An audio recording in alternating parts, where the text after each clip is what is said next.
خیر اور حقیقی خوشی اور حقیقی فلاح اگر تمہیں نصیب ہوگی تو اسی نظام کے نفاذ میں ملے گی۔ چنانچہ اللہ کے رسول نے دیکھے ان رسول اللہ صلی اللہ علیہ وسلم استعمل عاملا، انہوں نے ایک آدمی کو مقرر کیا، یوں سمجھے کہ کوئی کام اس کے سپورٹ کیا۔ آپ نے ٹیکس کلیکٹر سمجھ لیجئے، واجبات کی وصولی کے لیے آپ نے کسی آدمی کا تقرر کیا۔ فجاء العامل حين فرغ من عمله، وہ عامل جب اپنے کام کو مکمل کر کے اللہ کے رسول کی خدمت میں حاضر ہوا، فقال یا رسول اللہ، تو اس نے کہا کہ هذه لكم وهذه عهدي لي، کہ اللہ کے رسول یہ مال ہے، یہ آپ نے جو ڈیوٹی میرے ذمہ لگائی تھی یہ اس کو میں وصول کر کے آیا ہوں، یہ مال ہے آج کا، اور یہ مال ہے اس کو میں چھپاتا نہیں ہوں، لیکن یہ وہ مال ہے کہ عہدے علی جو مجھے ہدیے ملے ہیں، مجھے تحفے ملے ہیں۔ یہ تحفے کا تصور ہے نا، کوئی کہہ سکتا ہے کہ جب تحفے کی اتنی تاکید ہوئی ہے تو ایک ڈپٹی کمشنر کو جو تحفہ ملتا ہے وہ پھر کیوں ناجائز ہے، ایک تھانے دار کو جو تحفہ ملتا ہے وہ کیوں ناجائز ہے، اللہ کے رسول نے ایک کلرک کو جو ملتا ہے وہ کیوں ناجائز ہے؟ اللہ کے رسول نے کوئی چیز مخفی نہیں چھوڑی، اس نے کہا جناب یہ تو وہ مال ہے جو میں نے وصول کرنا تھا، دیانتداری سے میں نے وصول کیا ہے، یہ آپ کے سامنے موجود ہے،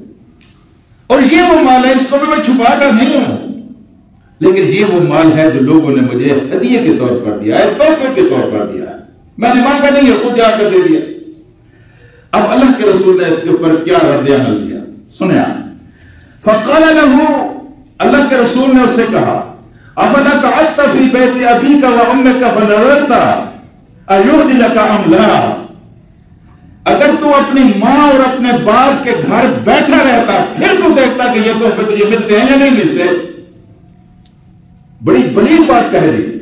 یہ تحفے اگر تجھے ملے ہیں تو اس منصب کی وجہ سے ملے ہیں، اس اقتدار کی وجہ سے ملے ہیں، اس ذمہ داری کی وجہ سے ملے ہیں جو تیرے سپرد کی گئی تھی۔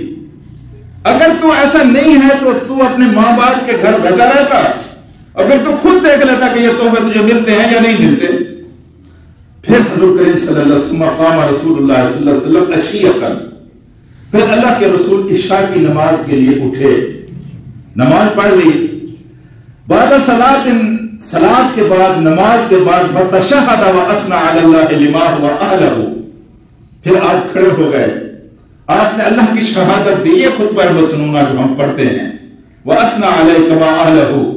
اور اللہ کی اتنی تعریف کی جس کا وہ مستحق ہے۔ یہ میرے پاک رسول کی سنت ہے جس کو ہم مختصر زبان میں نحمدہ ونصلی علی رسولہ الکریم، یہ سارے لفظ اس میں آ جاتے ہیں۔ فتشہد ثم قال، اور پھر آپ نے فرمایا اما بعد، پھر آپ نے فرمایا سنو، فما بال عامل نستعمل، کیا ہو گیا ہے ہمارے ان عاملوں کو جن کو ہم عامل مقرر کرتے ہیں،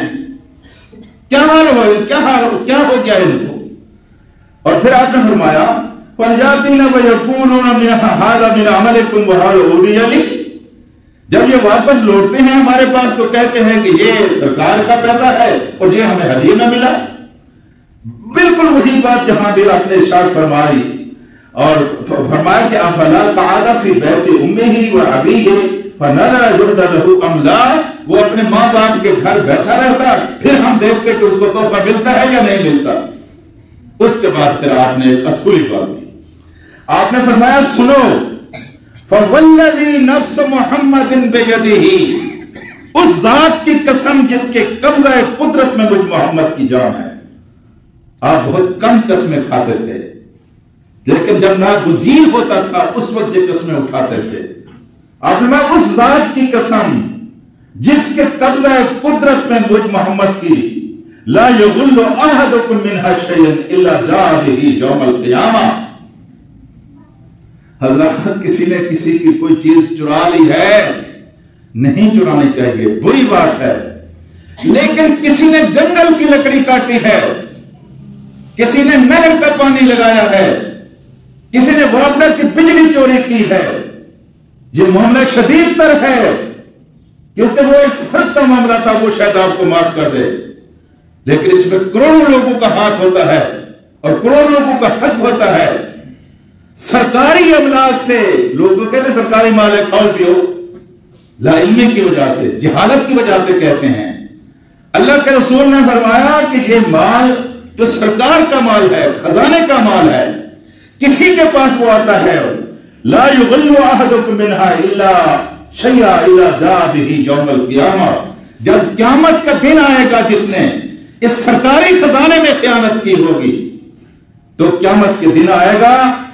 آپ نے فرمایا یحمل علی عنقہ ان کان بعیرا جاء به وله رغاء،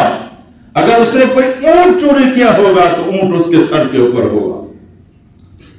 اور وہ آواز دے رہا ہوگا، چیخ رہا ہوگا۔